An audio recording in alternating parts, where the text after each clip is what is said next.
नमस्कार दोस्तों। Law of one यानी एक का कानून, या कह लीजिए एक का ज्ञान, या कह लीजिए एक के तरीके, यह उसके 15वें सत्र का भाग 2 है। दोहराया जाता है कि इस किताब द्वारा दी गई सभी सूचनाएं और जानकारियां आप जान भी सकते हैं, मान भी सकते हैं, नज़रअंदाज भी कर सकते हैं और सिरे से खारिज या नकार भी सकते हैं, क्योंकि यह आपकी फ्री विल है जो कि अनंत रचयिता द्वारा आपको दी गई है। एक और बात कही जाती है कि लॉ ऑफ वन पूरी तरह से सबके लिए फ्री है। यदि कोई इकाई, व्यक्ति इसको निजी स्वार्थ के लिए इस्तेमाल करे तो वह उसकी व्यक्तिगत जिम्मेदारी होगी। और यह भी दोहराया जाता है कि यदि कोई व्यक्ति इसे अपनी भाषा में बदल कर या अपनी भाषा में दूसरों से साझा करना चाहे तो यह भी उसकी फ्री विल ही है। यदि वह चाहे तो वह ऐसा कर सकता है। तो दोस्तों, इस सत्र में हम लोग आगे चलते हैं। तो पहला सवाल डॉन करते हैं, एक व्यक्ति अपने आप को संतुलित कैसे करे, इसका पहला कदम क्या है? तो रा कहते हैं कदम तो एक ही है, अपने अंदर के ऊर्जा केंद्र, जहां पर ऊर्जा के केंद्र हैं, उनको समझने की ज़रूरत है। सबसे पहले आपको अपने लाल किरण परिसर यानी मूलाधार चक्र को संतुलित करना है। इसे धरती या मालकुट कह सकते हैं। इस ऊर्जा की समझ और स्वीकृति ज़रूरी है। तो दोस्तों, यहाँ पे उन्होंने कहा अपने मूलाधार चक्र, हम लोग इसके लिए एक इमेज है उसका इस्तेमाल करेंगे। तो उन्होंने कहा इसको आप धरती या मालकुट भी कह सकते हैं। अब जैसे उस ग्रह का नाम था मेलडेक, इस तरह से इस ग्रह का नाम रा के अगर द्वारा हम देखें तो रा इसको मालकुट कह रहे हैं, इस ग्रह को जिसको हम पृथ्वी कहते हैं। यहाँ इसको अगर हम लोग देखें तो वो कहते हैं कि ये तुम्हारा नीचे वाला जो चक्र है ये तुम्हारा लाल रंग का है, इसको कहते हैं मूलाधार चक्र। अब दोस्तों, इस मूलाधार चक्र में क्या क्या चीज़ें आती हैं? एक तो ज़िंदगी जीना, मतलब किसी तरीके से बस ज़िंदगी जी लें या अपने काम करें और ये सारी चीज़ें करें। जितनी भी चीज़ें होती हैं उस वो सारी की सारी इस मूलाधार चक्र में होती हैं। दूसरी चीज़ें, इच्छाएं, वो भी इसी चक्र के अंदर होती हैं। जो भी हमारी इच्छाएं होती हैं, क्योंकि बिना इच्छा के तो कोई व्यक्ति कोई काम करेगा नहीं, ठीक है ना कुछ इच्छा होगी, कुछ ना कुछ अपना मतलब होगा तभी काम करेगा। तो वो सारी चीज़ें इसके अंदर होंगी। तीसरी चीज़ है कन्फ्यूजन यानी उलझन। तो जिंदगी की जितनी भी उलझनें हैं ना, उनका कारण भी ये ही चक्र है। और चौथी चीज़ है सेक्सुअल रिप्रोडक्शन यानी प्रेम क्रिया, और जो बच्चे पैदा करने की जो क्रिया होती है वो सारी चीज़ें, जो उनकी जो इच्छाएं होती हैं, वो सारी चीज़ें इस मूलाधार चक्र के अंदर होती हैं। तो अगला हिस्सा रा कहते हैं अगला ऊर्जा परिसर, जिसे अवरुद्ध किया जा सकता है यानी रोका जा सकता है, वह भावनात्मक या व्यक्तिगत जटिल है, जिसे नारंगी किरण परिसर भी कहा जाता है। यह रुकावट अक्सर स्वयं को आत्म जागरूक करने की समझ या स्वयं की स्वीकृति के संबंध में व्यक्तिगत सनकी या विकृतियों के रूप में प्रदर्शित करेगा। इसको अंग्रेजी में कहते हैं सेक्रल चक्रा, या कह लीजिए ऑरेंज चक्रा, मतलब संतरी। ये वाला वो चक्रा होता है जो नाभि के आसपास होता है इधर। तो इसमें क्या क्या चीज़ें आती हैं? इसमें आती है पर्सनल और इमोशनल आइडेंटिटी, यानी अपनी जो पहचान है उसको लेकर उससे जुड़ाव होना। यानी कि भाई मैं ये हूँ, मैं वो हूँ, मैं इधर का हूँ, मैं उधर का हूँ, मैं इस देश का हूँ, मैं उस देश का हूँ, मैं यहाँ का हूँ, मैं वहाँ का हूँ, मैं ऐसा हूँ और मैं वैसा हूँ। प्लस इससे जुड़ी हुई जितनी भावनाएं होती हैं वो सारी की सारी इसी चक्र से रिलेटेड होती हैं। फिर वो कहते हैं इंडिविजुअल पावर यानी शक्ति पाना, दूसरों के ऊपर शक्ति पाना, ये भी इसी के अंदर ही आती है।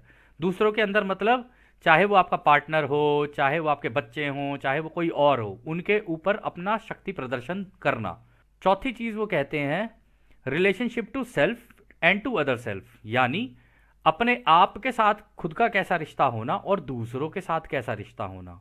अब वो सौहार्द भी हो सकते हैं, मतलब एक दूसरे के साथ प्रेम भरे भी हो सकते हैं और एक दूसरे के साथ खराब भी हो सकते हैं। ये सारी चीज़ों का कारण जो है, उन सारे कारण वो सारे इसी के अंदर ही हैं, इस वाले चक्र के अंदर, जिसको सेक्रल चक्र बोला जाता है। तो तीसरा चक्र जिसके बारे में रा बात करते हैं वो कहते हैं तीसरा विरोध सबसे निकट से मिलता जुलता है, जिसे अपने अहंकार कहा है। यह पीली किरण परिसर का सौरजाल केंद्र है। इस केंद्र में रुकावट के कारण शक्ति में हेरफेर और सामाजिक व्यवहारों में विकृतियों के रूप में सामने आता है, और जो उनके करीबी मन, शरीर, आत्मा परिसर से जुड़े होते हैं। इन पहले तीन ऊर्जा केंद्रों में रुकावट वाले लोगों को एक के कानून की खोज में बढ़ने में निरंतर कठिनाइयां होती हैं। तो दोस्तों ये तीसरा वाला होता है ना, वो तीसरा वाला यहाँ पर होता है, ये दिल से हल्का सा नीचे, मतलब नाभि से ऊपर लेकिन दिल से हल्का सा नीचे, ये पीले रंग का होता है यहाँ पर। अंग्रेजी में इसको सोलर प्लेक्सिस कहते हैं। तो इसमें जो जो चीज़ें आती हैं, इसमें आती है ग्रुप आइडेंटिटी, यानी किसी भी तरीके के समूह से जुड़ाव होना कि भाई मैं इस समूह का हिस्सा हूं या उस समूह का हिस्सा हूं, या मैं इसको इस बिरादरी का हूं या उस बिरादरी का हूं, वो सारी चीज़ें इसी के अंदर होती हैं। दूसरी चीज़ होती है पावर मैनिपुलेशन अमंग ग्रुप्स, यानी अपने गुट को दूसरे के गुट से बड़ा मानना और दूसरे के गुट को या दूसरे के समूह को अपने से नीचे समझना। ये सारी चीज़ें इस चक्र के अंदर अगर कहीं पर भी अवरोध है, मतलब रुकावट है, ये उसकी वजह से होता है। फिर उसके बाद होता है हर्ड मेंटालिटी। ये हर्ड मेंटालिटी का मतलब होता है जो सब कर रहे हैं वो ही हम करेंगे, मतलब जो दूसरे कर रहे हैं उनकी उनको देख देख के जैसे बंदर करते हैं ना, कि ओहो एक इसने ये किया तो दूसरा बंदर भी यही करने लग जाता है, तो वो भी इसी के अंदर ही आता है। चौथा इसका हिस्सा है ग्रुप सिक्योरिटी, यानी केवल अपने समूह को सिक्योर करना, यानी अपने अपने समूह के बारे में ही सोचना कि जी हम जो बचाएंगे अपने समूह को ही बचाएंगे, दूसरे की हमें कोई चिंता नहीं है। वो सारी की सारी चीज़ें इसी के अंदर आती हैं। और आखिरी जो चीज़ होती है वो होता है कंडीशनल लव, कि मतलब प्रेम तो करना है दूसरों से, लेकिन अपना फायदा क्या है उस प्रेम के अंदर। मतलब प्रेम तो रहेगा लेकिन किसी न किसी कारण से रहेगा कि भाई इस प्रेम को अगर मैं किसी से करता हूं तो इसमें मेरा फायदा क्या है या मुझे क्या मिलेगा। इन तीनों के अंदर यदि कहीं पर भी अवरोध है, मतलब इनके अंदर अगर रुकावट है और इस तरीके से नहीं चमक रहे हैं, वो किसी के अंदर अच्छे से नहीं चमक रहे हैं, तो इसका मतलब है कि वो इन्हीं सब चीजों के अंदर फंसा रह जाएगा और कभी भी एक के ज्ञान को जानने के लिए तो बहुत दूर की बात है, वो इस दिशा में भी नहीं निकलेगा। मतलब उसके अंदर सत्य की खोज करने की इच्छा नहीं होगी। सबसे पहली चीज, वो उसके साथ जैसा हो रहा है और जैसा सबको देख रहा है वैसे ही करने लग जाएगा। तो खैर, अगला राह कहते हैं दिल का केंद्र या हरि किरण का केंद्र। वह केंद्र है जहां से तीसरी घनत्वता वाले प्राणी रचयिता की अनंत बुद्धिमानिता की ओर बढ़ सकते हैं। इस केंद्र में रुकावट होने पर अपने भाव को व्यक्त करने में व्यक्ति को कठिनाई हो सकती है, जिसे आप लोग सार्वभौमिक प्रेम या करुणा कहते हैं। तो दोस्तों ये होता है दिल का चक्र, ठीक है। ये बिल्कुल दिल के यहाँ आपकी हमारे बीच में होता है। दिल हमारा इस तरफ होता है, दिल के जस्ट इस तरफ होता है, और इसके अंदर भी अगर चमक, इसके अंदर अगर चमक कम हो गई तो फिर जिसे हम लोग सतयुग कहते हैं या जो भी हम चीज़, आप इसे युग परिवर्तन कह लो, सतयुग कह लो, जिसका ये खुला नहीं होगा वो इसमें एंटर नहीं कर सकता। उसके लिए ब्लॉकेज है। पहले तो उसको नीचे के 3 ये करने पड़ेंगे अपने ठीक, फिर इसको खोलना पड़ेगा, तभी जाके वो अगले युग में एंटर कर सकता है। तो इसके अंदर क्या क्या चीजें आती हैं? इसके अंदर आती है यूनिवर्सल अनकंडीशनल लव, यानी सभी के लिए प्रेम की भावना होना, सभी के लिए सौहार्द होना, सभी के लिए भाई बहन चारा, वो सारी चीजें होनी, चाहे वो इस देश का हो या उस देश का हो, इस राज्य का हो या उस राज्य का हो, इस गुट का हो या उस गुट का हो, कहीं का भी हो, सबको समान मानकर चलना। फिर अगला है एक्सेप्टेंस, यानी अगर तुमसे कोई गलती हुई है, अगर तुम्हें लगता है तुमसे कोई गलती हुई है, तो उस गलती को मानना और मान के अपने आप को भी माफ करना और दूसरों को भी माफ करना यदि उनसे कोई गलती हुई हो तो। तीसरा आता है इसमें नॉन जजमेंट, मतलब दूसरे कोई कुछ भी करें या कुछ भी करें, उनको जज नहीं करना है। मतलब हम उसके जज नहीं है कि वो क्या कर रहा है क्या नहीं कर रहा है। उसके शब्द, उसकी सोच, उसके कर्म वो उसके हैं। अगर हमने उसे जज किया तो हम फंस जाएंगे उसको जज करने के लिए। तो उसकी वजह से भी इस वाले चक्र के अंदर थोड़ी सी रुकावट आ सकती है। फिर अगला वो कहते हैं हीलिंग, यानी जब जिसका दिल खुला होगा ना, वो प्रेम से ही अगर अपने मुंह से किसी से बात करेगा ना, तो सामने वाले के दिल को बड़ी शांति सी पहुंचती है। और वो इस कारण होता है क्योंकि उसका दिल खुला हुआ है। ये इसी को कहते हैं दिल का खुला है, कि ये व्यक्ति तो बड़ा दिल का खुला है।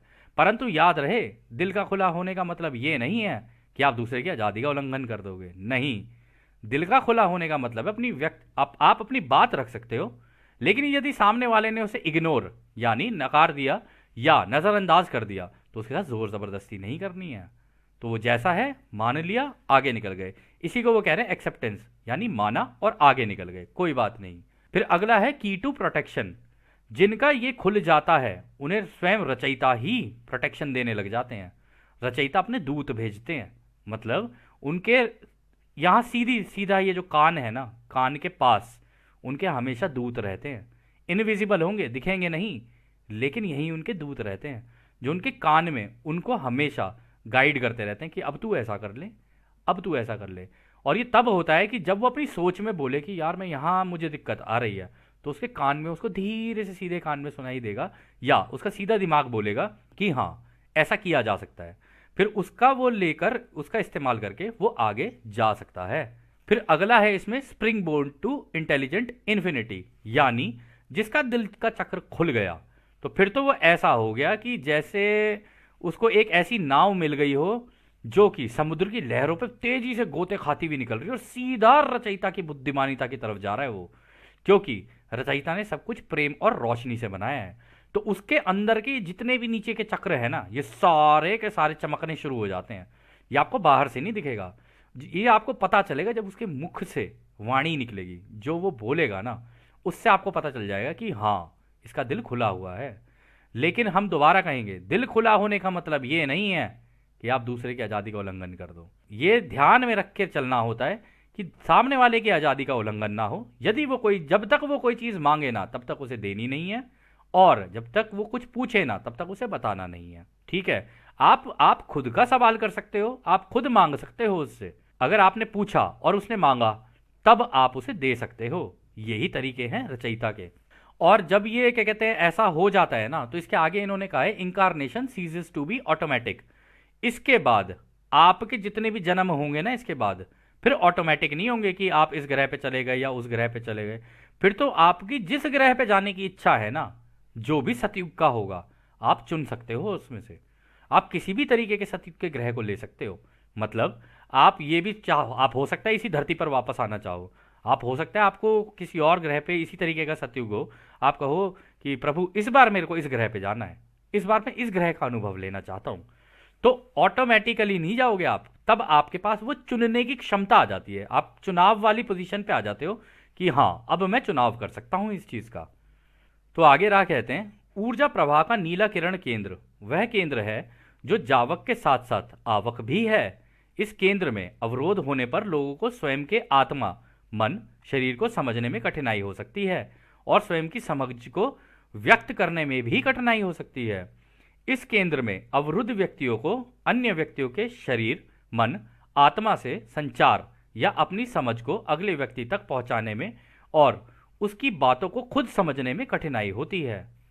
तो दोस्तों ये वाला जो होता है ना, वो ये होता है गले का होता है एक चक्र। यानी वो व्यक्ति ना ज्यादातर चुपी चुप रहेगा और अपनी बात बोलना तो चाहता है लेकिन व्यक्त नहीं कर पाएगा। ठीक है ना, इसका ये जो चक्र होता है ना, ये विजडम का आ जाता है। मतलब अब वो ज्ञान आ चुका है उसके पास, अब जब तक उसके ज्ञान के लेवल का उसको आदमी नहीं मिलेगा ना, वो बात नहीं करेगा उससे, किसी भी हाल में बात नहीं करेगा। वो चुप चुप हो जाएगा। हाँ तू बोलता रहे, तेरे को जो बोलना है, अपनी कहानियां गा ले तू पहले। तेरे को जितना तू बाहर से आज घूम के आया है, टीवी तूने जितना देखा है, रेडियो तूने जितना सुना है, जितना तूने ज्ञान बटोर लिया है ना, अब तू बोलता रहे। क्योंकि मुझे तो आत्मज्ञान हो गया है, मुझे तो पता है, मेरे दिल का चक्र खुल चुका है, मैं जान चुका हूं कि सब कुछ प्रेम है, सब कुछ रोशनी है। तो अब उससे कोई इस लेवल का व्यक्ति अगर कुछ इधर उधर की बात करेगा ना, उससे बात ही नहीं करेगा, वो प्रीफर ही नहीं करेगा उस व्यक्ति से बात करना। और फिर लाइट और ऑनेस्टी और क्लैरिटी एंड इंस्पिरेशन ऐसा हो जाता है। मतलब उसके अंदर रोशनी आ जाती है, रचयिता की रोशनी उसके गले से पता चल जाती है। जब उसका मुंह खुलेगा ना, आपको पता चल जाएगा कि हाँ यार ये रचयिता की बात कर रहा है, इसकी बात में कुछ तो है दम जो सुनने की जरूरत है। ठीक है, और वह व्यक्ति ऑनेस्ट भी बहुत होगा। मतलब ऑनेस्ट मतलब वो ईमानदार होगा, जो काम करेगा अपना ईमानदारी से करेगा, चाहे वो कैसे भी करे, कुछ भी काम करे उसमें ईमानदारी दिखेगी आपको उसकी।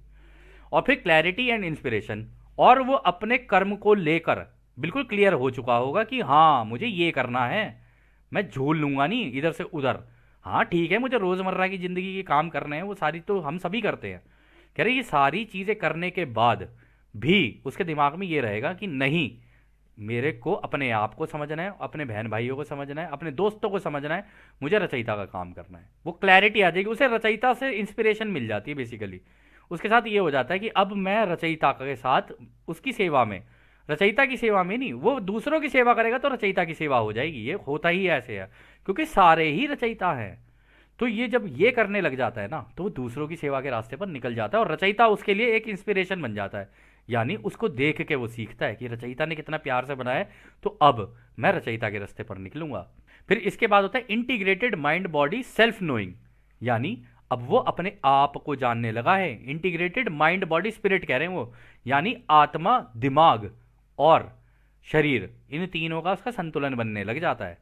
संतुलन बनने लग जाएगा तो अपने आप को जानने लग जाएगा। जब वो अपने आप को जानने लग जाएगा ना, तो उसके सामने कोई भी व्यक्ति होगा ना, तो वो एकदम से समझ जाएगा इस व्यक्ति का कौन सा चक्र है जहां पे ब्लॉकेज है। वो समझ जाता है, उसके मुंह से पहला वाणी निकली नहीं, उसके मुंह से पहली बात निकली नहीं, और वो एकदम से समझ जाएगा कि इसको कुछ नहीं है ज्ञान, या अभी भी इधर उधर की चीजों में पड़ा हुआ है। इसको ये नहीं पता है कि इसने अभी भी दूसरों की सेवा का रास्ता चुना नहीं है। और दोस्तों, ये जो दूसरों की सेवा का रास्ता होता है ना, ये कोई ऐसा नहीं कि कोई आपको आके कहेगा कि नहीं नहीं दूसरों की सेवा करो, नहीं नहीं दूसरों की सेवा करने के लिए तुम्हें ये करना पड़ेगा। नहीं दोस्त, ये सबको खुद ही चुनना होता है।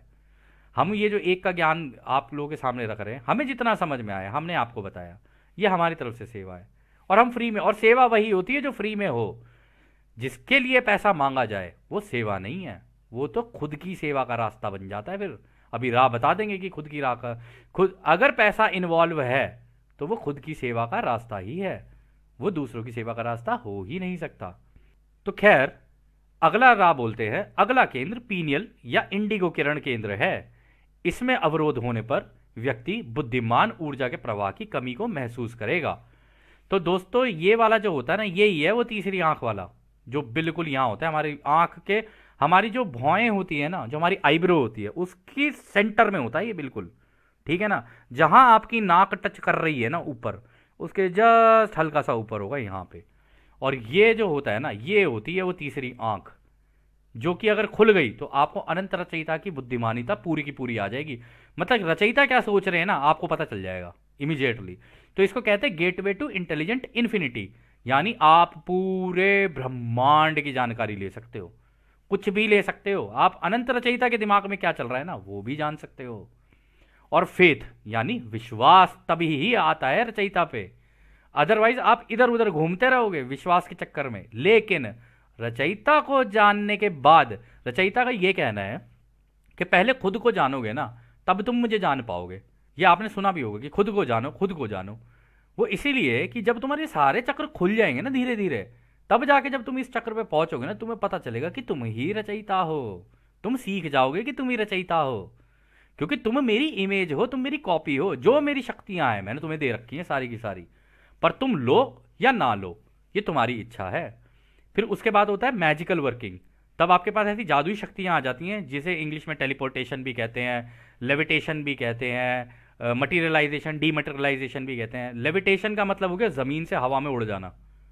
ठीक है, टेलीपोर्टेशन होता है एक जगह से गायब होकर दूसरी जगह से निकल आना। मतलब हो सकता है आप बैठे हो इसी देश में लेकिन निकल आओ किसी और देश से, या आप यहां बैठे हो और किसी और ग्रह पे निकल गए।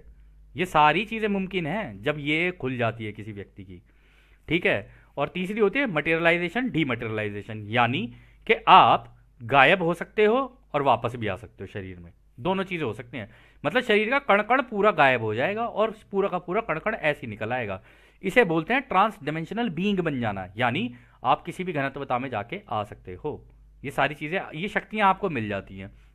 और एक चीज और आती है इसमें, टेलीपैथी भी आपकी एक्टिवेट हो जाती है, और दिव्य दृष्टि भी। यानी आप भविष्य में क्या होने वाला है वो भी जान सकते हो, अभी क्या चल रहा है वो भी जान सकते हो, पहले क्या हुआ वो भी जान सकते हो। इसे कहते हैं दिव्य दृष्टि। ठीक है, इंग्लिश में इसे रिमोट व्यूइंग कहते हैं। और एक और होती है जिसे कहते हैं टेलीपैथी, यानी सामने वाला अगर आपके सामने बैठा है या कहीं पर भी कोई भी बैठा है, तो आप उसके दिमाग के अंदर क्या चल रहा है ना, वो क्या सोच रहा है वो भी आपको पता चल जाएगा। और यदि आप उसके दिमाग में अपनी कोई बात रखना चाहो ना तो रख सकते हो, लेकिन वो आजादी का उल्लंघन होता है। यदि आप उसके दिमाग को पढ़ रहे हो और आपको लगा कि हाँ ये मुझसे कुछ पूछना चाह रहा है और ये हिचक रहा है, तब आप उससे ये कह सकते हो कि क्या तुम मुझसे कुछ पूछना चाह रहा है। तो जब वो कहे ना कि हाँ मैं कुछ पूछना चाह रहा हूं, तब आप उसकी बात का जवाब दे सकते हो। इन जितनी भी सिद्धियों को कोई व्यक्ति कोई प्राप्त कर लेता है ना, तो उसको बहुत जिम्मेदारी से काम करना होता है। और जब उसके पास ये आ जाती है ना, तो वो किसी के भी साथ गलत नहीं कर सकता। यदि उसने गलत किया तो ये सारी की सारी उसके ऊपर उल्टी पड़ जाएंगी, और उल्टी पड़ जाएंगी तो वो अपने आप को ही बर्बाद कर लेगा। ये हो जाता है लोगों के साथ, और कई लोगों के साथ हुआ भी है। इसीलिए इसको हमेशा दूसरों की सेवा के लिए ही इस्तेमाल किया जा सकता है। हाँ, आप ये सारी चीज़ें टेक्नोलॉजी से भी कर सकते हो, ऐसी बात नहीं है, टेक्नोलॉजी से भी ये सारी चीज़ें हो सकती हैं। रिमोट व्यूइंग भी हो सकती है, टेलीपोर्टेशन भी हो सकती है, सारी चीज़ें हो सकती हैं। लेकिन टेक्नोलॉजी की लिमिट होती है, पता है आपको? इसमें लिमिट नहीं होती, क्योंकि आप पूरे ब्रह्मांड में कहीं भी जा सकते हो। रचयिता ने, अगर आप प्रेम से कर रहे हो चीज़ें, तो रचयिता ने कोई लिमिट नहीं लगा रखी है। लेकिन आप अपने खुद के स्वार्थ के लिए दूसरों की जिंदगियां खराब करने के लिए निकलोगे, तो हाँ, ये आपके लिए दिक्कत दे जाएगी। और टेक्नोलॉजी से ये सारी चीज़ें प्राप्त की जा सकती हैं, लेकिन उनकी एक लिमिट है, उससे ज़्यादा वो नहीं चल पाती। क्योंकि रचयिता तो प्रेम और रोशनी है। जिनको रचयिता का ज्ञान हो गया ना, वो तो उस टेक्नोलॉजी के अंदर भी झांक के देख लेंगे कि अच्छा ये चल रहा है इसके अंदर, ये कलाकारी चल रही है। वो उसके एक एक कण को ये बोल देते हैं कि अब तू हवा में घुल जा, बस निवेदन करते हैं और वो हवा में घुल जाती है। इसका एक उदाहरण हम ले सकते हैं। आपको याद होगा, रामायण में सारे के सारे महारथी आए हुए थे दूर दूर से, जब स्वयंवर चल रहा था। तो हुआ क्या कि किसी से भी वो धनुष जो था उठा नहीं, किसी से भी उठा तक भी नहीं, तोड़ना तो बहुत दूर की बात थी। परंतु राम गए, उन्होंने उठाया, उठा के उसको उठा भी लिया। उठाते ही सबकी हालत खराब हो गई थी कि ये उठा कैसे लिया। वो पता है उठाया क्यों? क्योंकि राम को रोशनी और प्रेम का ज्ञान था। बचपन में अगर आपको याद हो तो राम, उनके जो गुरु हुआ करते थे, उनको ये सारी चीज़ें सिखा रहे थे, ये सारी दिव्य दृष्टि और ये सारी चीज़ें, उन्होंने पूरा ज्ञान ले रखा था, पूरा का पूरा। उन्होंने उसको प्रेम से बोला, प्रेम से उठ भी गया। उन्होंने उसे प्रेम से बोला कि यार तू झुक जा, क्योंकि मुझे सीता से प्रेम हो गया है। ये सीता का जो प्रेम है ना, ये चाहिए मुझे, क्योंकि सीता भी मैं जानता हूँ दिल ही दिल मुझसे प्रेम करने लगी है। क्या तू मेरे लिए झुक सकता है मेरे भाई? वो झुक गया, वो झुक गया। उधर से परशुराम जी आ गए, अरे ये तोड़ किसने दिया? लेकिन ये उस व्यक्ति को नहीं पता चल पाएगा कि इसने तोड़ कैसे दिया। ये वह व्यक्ति जरूर जान लेगा कि ये इसमें प्रेम और रोशनी है। जिसको प्रेम और रोशनी का ज्ञान हो गया, उसको मान लीजिए समस्त ब्रह्मांडों का ज्ञान हो गया। ये बहुत बड़ी चीज है अपने आप में। तो खैर, अगला सवाल डॉन करते हैं। आपने हमें संतुलन के विषय में कुछ जानकारियां दी हैं। क्या आप हमें इन केंद्रों को संतुलित करने की किसी विशेष अभ्यास या विधियों के बारे में कोई जानकारियां प्रकाशित कर सकते हैं? मतलब कि आप हमें बता सकते हैं कि हम इसे कैसे कर सकते हैं, अपना बैलेंस, अपना संतुलन कैसे बना सकते हैं? तो रा कहते हैं, प्रकाशन के लिए दिए गए अभ्यास दी गई सामग्री की तुलना में देखे जाने पर यह एक अच्छी शुरुआत है। यह महत्वपूर्ण है कि प्रत्येक साधक स्वयं को प्रबुद्ध करने की अनुमति दे, ना कि किसी संदेशवाहक को यह अनुमति दे कि वह आपको तुम्हारी भाषा में, जिसे पढ़ना लिखना या सीखना सिखाना या पढ़ना पढ़ाना कहते हैं, वह करे। हम तुम्हें पढ़ा रहे हैं और सिखा भी रहे हैं। अगर यह तुम्हारी जगह हम करने लग जाएं, तो यह तुम्हारी आज़ादी का उल्लंघन होगा, भले ही तुम इसे हमसे मांग कर करो, क्योंकि यहाँ हर व्यक्ति को स्वयं के लिए स्वयं से ही करना होता है। तो दोस्तों देखो, रा भी यहाँ पर देखो कितना क्लियर बोल दिया उन्होंने। कहते देखो दोस्त, हम तुम्हें तरीके तो बता सकते हैं, लेकिन करने तो तुम्हें ही है वो।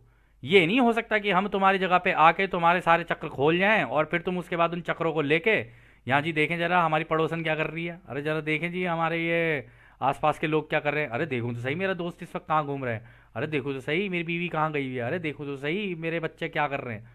ऐसे नहीं, जब जिम्मेदारी का एहसास हो जाता है ना, तब आप किसी की भी आज़ादी का उल्लंघन नहीं कर सकते। चाहे बीवी हो, बच्चे हो, दोस्त हो, कोई भी हो, आप आज़ादी का उल्लंघन नहीं कर सकते। आप इन इन सारी चीज़ों को लेने के बाद ना, आप किसी की आज़ादी का उल्लंघन नहीं कर सकते। ये पहला पहला आज़ादी का कानून पूरे ब्रह्मांड का सबसे बड़ा कानून है, सबसे बड़ा कानून। लेकिन उसका जो तरीका वो ये है, तुम किसी को ये नहीं कह सकते कि तू ऐसा कर या ऐसा ना कर। तुम पूछ सकते हो और मांग सकते हो, क्योंकि रचयिता भी ऐसे ही हैं, वो भी पूछते हैं और मांगते हैं। जब हम रचयिता से मांगते हैं, वो कहते अच्छा तुमने मांगा तो लो। ऐसे ही होता है ये पूरा का पूरा ब्रह्मांड इससे, इसी से ही प्रेम बना होता है और इसी से ही सारी चीजें जुड़ी हुई हैं, इसी से ही पूरा का पूरा ब्रह्मांड। आपको याद होगा, रा ने कहा था कि तुम अंदर ही अंदर जानना चाहते हो कि ये कौन सी चीज है जिसने सब कुछ जोड़ के रखा हुआ है। ये ही वो तरीका है जिसने सब कुछ जोड़ के रखा हुआ है। तो खैर, अगला सवाल डॉन करते हैं। कल आपने कहा था कि अभी कटाई का वक्त है, और यह भी कहा था कि इस समय दीर्घ आयु के विषय में सोचने का कोई महत्व नहीं है। बाकायदा हमें इस समय अपने दिलों में झांकना शुरू कर देना चाहिए। तभी हमारी इंडिगो रे यानी तीसरी आंख खुलनी शुरू होगी। क्या आप हमें बता सकते हैं कि स्वयं के हृदय को कैसे खोजा जाए और इसे खोजने का सर्वोत्तम तरीका क्या है? तो उन्होंने पूछ ही लिया डॉन ने कि भाई हमें हमें बताइए, तो जब आप ज़िंदगी बढ़ाने का तो कोई फ़ायदा है नहीं, तो आप ये बता दो कि हमें अपने दिलों में झांकना है, तो अब हमें क्या करना है ताकि कटाई जब हो तो हमारी भी कटाई हो उस दिशा के अंदर कि हम भी सतयुग को पा सकें। तो रा कहते हैं, हमने यह जानकारी कई शब्दों में पहले भी दी है। हालांकि हम केवल यही कह सकते हैं कि आपकी समझ के लिए सामग्री स्वयं है। आपका मन, शरीर और आत्मा, आपको उपचार के बारे में हम लोगों ने पहले ही जानकारियां दे दी हैं। इस जानकारी को अधिक सामान्य तरीके से स्वयं को समझने के तरीके के रूप में देखा जा सकता है। स्वयं के साथ स्वयं को समझना, अनुभव करना, स्वीकार करना, विलय करना और अंत में रचयिता के साथ स्वयं के हृदय का रास्ता है। आपके स्वयं के प्रत्येक सूक्ष्म भाग में अपनी संपूर्ण शक्ति में एक का वास है। इसलिए हम केवल चिंतन की इन पंक्तियों को प्रोत्साहन देंगे। हमेशा ध्यान, चिंतन व प्रार्थना की विषयगत रूप से उपयोग करने का या अलग अलग समझ को जोड़ने के लिए खोज प्रक्रिया को पढ़ने या पढ़ाने के रूप में है। जब आप इस तरीके से ढूंढ लेंगे तो आपका हृदय खुलेगा। तब आप रचयिता की एकता को समझना शुरू करेंगे और उससे जो समझ आएगी और ज्ञान मिलेगा उसे कहते हैं ढूंढना। यही आपकी तैयारी होगी अगली घनत्वता के लिए। तो दोस्तों देखो, उन्होंने कितने सुंदर तरीके से समझा दिया। उन्होंने कहा देखो भाई, तुम्हारे पास चीज़ें तो सारी अवेलेबल है, तुम्हारे पास शरीर भी है, तुम्हारे पास आत्मा भी है, तुम्हारे पास सारी चीज़ें हैं, ठीक है। अब तुम्हें क्या करना है, तुम्हें एक तो खुद को समझना है, ठीक है। पहले तो खुद को समझने के ऊपर काम करो कि यार मैं इस उलझन में पड़ा हूं तो क्यों पड़ा हूं, ये जीवन में मैं क्यों भागे जा रहा हूं इधर से उधर। कहीं तो रुकावट होगी, कहीं तो ठहराव होगा। कह रहे पहले तो वो समझो। कह रहे फिर अनुभव करो। अनुभव यानी जब तुम अपने आप को जान लोगे ना या जानना शुरू करोगे तो तुम अनुभव लेने शुरू करोगे। तुम्हें पता चलेगा मेरे आस पास जितनी भी चीज़ें चल रही हैं ना, फिल्म चल रही है और ये सारे मेरे अनुभव हैं। कहते हैं उन अनुभवों को स्वीकार करना कि हाँ, चाहे बुरे हों चाहे अच्छे हों, जैसे भी हों। अभी देखना वो आगे कह देंगे ये सब कुछ तुम्हारा ही चुनाव है हमारे भाई। तो कह रहे हैं उनको स्वीकार करना, विलय करना यानी फिर इनसे डिटैच हो जाना, अलग हट जाना इनसे दूर कि हाँ भाई हो गया, इतना ही था मेरा, हो गया मेरा, ठीक है। फिर अंत में रचयिता के साथ स्वयं को हृदय का रास्ता है। वो कह रहे कि जब तुम अपने दिल को खोलना शुरू करोगे, दूसरों के लिए प्रेम प्यार से रहना शुरू करोगे और इस अनुभव को करना शुरू करोगे तो अनंत रचयिता की दिशा में तुम्हारे लिए रास्ता खुद ब खुद खुल जाएगा। और फिर आगे वो कहते हैं कि तुम्हारे एक एक भाग के अंदर, मतलब तुम्हारे कण कण के अंदर, शरीर के अंदर रचयिता का एक का वास है। यानी ये सारी ऊर्जाएं, यानी ये पूरे ब्रह्मांड तुम्हारे एक एक कण के अंदर रचयिता ने डाल दिया है। आपको याद होगा दोस्तों, हम लोगों ने पहले भी दिखाया था आपको, हमारा एक एक कण, पत्थर के एक एक कण के अंदर पूरे ब्रह्मांड की इमेज है, मतलब उसकी फिल्म है पूरी अंदर, जो चलती रहती है। तभी चीज़ों के अंदर अगर ये जो कंपनता है ना, इसी की वजह से सारी चीज़ें चल रही हैं, वरना ये चीज़ें चले ना, ये ठहरा हुआ चित्र हो जाए। रचयिता की रोशनी ही है जिसकी वजह से इसके अंदर ना, मतलब तरंगे बहने लग गई, मतलब कांपने लग गई सारी की सारी, और अलग अलग लेवल पे कांप रही है। कोई धीरे कांप रही है, कोई तेज कांप रही है, कोई थोड़ा सा उससे तेज कांप रही है। इस तरीके सारी कांप रही है जिसकी वजह से चीज़ें हो रही हैं, इसकी वजह से ही चीज़ें हो रही हैं। तो कहते कि जब तुम इन चीज़ों को करने लग जाओगे ना, तब तुम्हें पता चल जाएगा कि हाँ, चिंतन यानी जब तुम ध्यान और ये सारी चीज़ें करने लग जाओगे तो तुम्हें पता चल जाएगा और फिर तुम सत्य की खोज पर निकलोगे, जिसे कहते हैं ज्ञान ढूंढना। और तब तुम्हें उस ज्ञान का आभास होगा और जब तुम सत्य की खोज पे निकलोगे ना, तो तुम्हारे लिए सतयुग का द्वार खुल जाएगा। मतलब ये तुम्हारी तैयारी होगी, द्वार तो नहीं खुलेगा, लेकिन हाँ ये तुम्हारी तैयारी है कि ढूंढना शुरू करो, उस अपने अंदर भी ढूंढना शुरू करो और बाहर भी ढूंढना शुरू करो अनंत रचयिता को, एक एक चीज के अंदर। तो खैर दोस्तों, यह सत्र भी थोड़ा सा लंबा रहा है, अभी इसका हमें तीसरा भाग बनाना पड़ेगा। तो अब हम आपको, जैसा कि राह कहते हैं, अब हम आपको उस एक अनंत रचयिता के प्रेम, उसकी रोशनी, उसकी शक्ति और उसकी शांति में छोड़कर चलते हैं। आदने हमारे भाइयों, आदने वसु। धन्यवाद।